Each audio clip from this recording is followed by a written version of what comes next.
The Nikkei in Japan is down nearly 1% on Wednesday, despite exports growing more than expected in January. This provides much needed support for the Japanese economy and keeps the door open for the Bank of Japan to end its negative rate policy.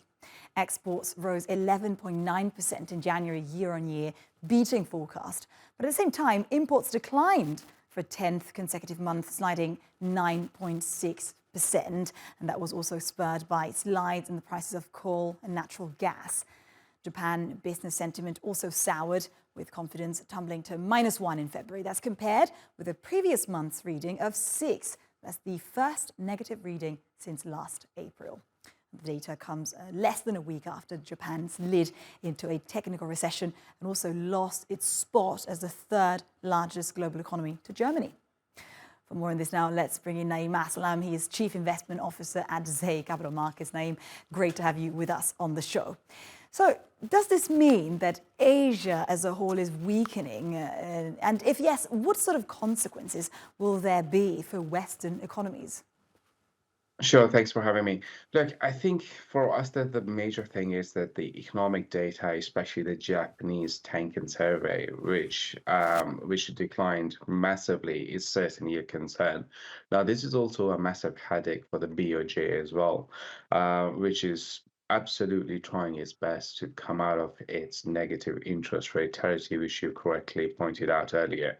Now, with business surveys and Tankan economic surveys, with these sort of economic readings tanking the way that they have been, the BHA's problems are much, much more significant, meaning now investors and traders, they'd be expecting for the BOJ to come out and announce some more dovish measures, something that we've heard from PBOC yesterday, as you saw that they started to cut rates to support their property industry or the property sector, so the housing sector can see once again another boom. So I think overall, if we look at the situation, you're absolutely correct. It is a concern for many investors that overall Asia isn't performing that well how it should be. Interesting. Speaking more specifically about Japan, are Japanese economic problems idiosyncratic to Japan, do you think, or do they also have to do with the business environment outside of Japan right now?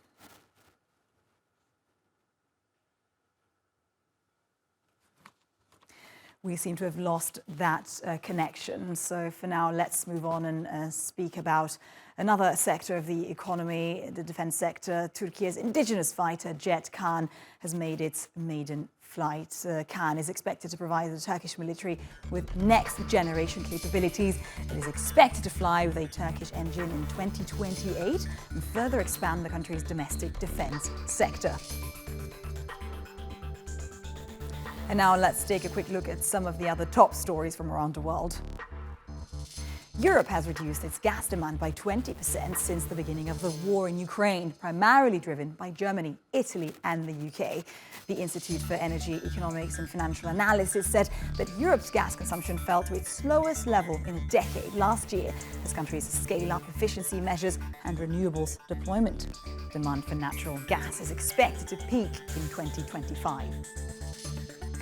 Shares in Walmart rose more than 3% to hit an all-time high after the world's largest retailer posted better than expected fourth quarter results. The company generated around $172 billion in net sales. That's up 5.6% from the same period last year. Meanwhile, Walmart announced that it had agreed to buy TV maker Vizio for $2.3 billion as it looks to grow its high-profit ad business. Neuralink founder Elon Musk said a patient implanted with a brain chip was able to control a computer mouse just by thinking. Last month, the company had completed its first implantation surgery on a human test subject after having received approval from the US Food and Drug Administration. The company aims to connect human brains to computers in a bid to tackle complex neurological conditions. HSBC has unveiled up to $2 billion in share buybacks as its full-year pre-tax profits surged 78% to a record $30.3 billion. The figure was still lower than what analysts had expected as a result of a hefty $3 billion charge from its stake in China's Bank of Communication.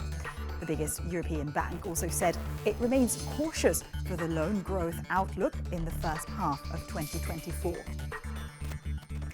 And sports streaming platform Fubo TV has sued Fox, Warner Bros. And ESPN parent Disney over their recently announced joint venture. In a lawsuit, Fubo alleged that the companies are using their power to hinder its business. Earlier this month, Fox, Warner Bros. And ESPN said they're teaming up to create a supersized sports streaming service that will offer content from all major leagues.